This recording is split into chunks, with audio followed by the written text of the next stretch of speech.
যে মিথিলাকে দীপ লুকিয়ে রেখেছিল তার চেহারা সামনে আনেনি। হয়তো একটা সময় সে আনতো। আজ দীপ পৃথিবীতে বেঁচে নেই। মেয়েটা কত কষ্টে আছে জানেন? হয়তো শোকে পাথর হয়ে গেছে। আর আপনারা ওই মেয়েটার ছবি খোঁজার চেষ্টা করছেন, এআই দিয়ে কাপল ভিডিও বানাচ্ছেন, ভিউ কামাচ্ছেন। আপনারা কি মানুষ?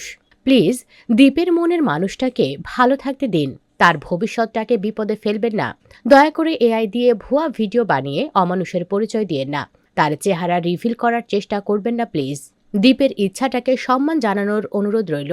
কিছু ভিউ ব্যবসায়ীর উদ্দেশ্যে সামাজিক যোগাযোগ মাধ্যমে দীপের দুই কাছের বধূ এমনই অনুরোধ জানিয়েছেন সবার কাছে।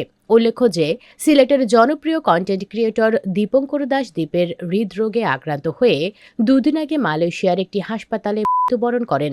দুঃখজনক হলেও সত্যি, মাত্র ১ মাস আগে উচ্চশিক্ষার জন্য বিদেশে পাড়ি দেওয়া দীপঙ্কর আজ শুধু স্মৃতি। তার হঠাৎ মৃত্যু সিলেটের মানুষকে গভীর শোকের ছায়ায় আচ্ছন্ন করেছে। মায়ের কান্নায় ভারী হয়ে যাচ্ছে আকাশ বাতাস। দীপের বাবা, ছোট ভাই বিন্দু মামা শোকে পাথর হয়ে আছেন। দীপের ভালোবাসার মানুষটার কথা আর নাই বললাম। সংশ্লিষ্ট সূত্র থেকে জানা যায়, হঠাৎ দীপঙ্কর তার বুকে ব্যথা অনুভব করেছিলেন। এরপর হৃদরোগে আক্রান্ত হয়ে মালয়েশিয়ার একটি হাসপাতালে চিকিৎসাধীন অবস্থায় তিনি শেষ নিঃশ্বাস ত্যাগ করেন।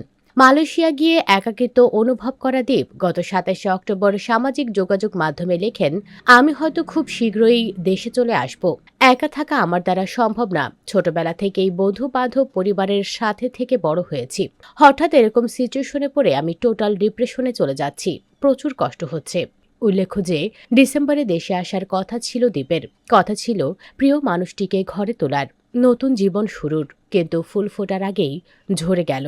জানা গেছে দীপের মরদেহ মালয়েশিয়া থেকে দেশে আসতে আরও ২-১ দিন সময় লাগবে। সিলেটের সম্ভাবনাময় এই তরুণ প্রতিনিয়ত মানুষের মুখে হাসি ফোটানোর চেষ্টা করতেন।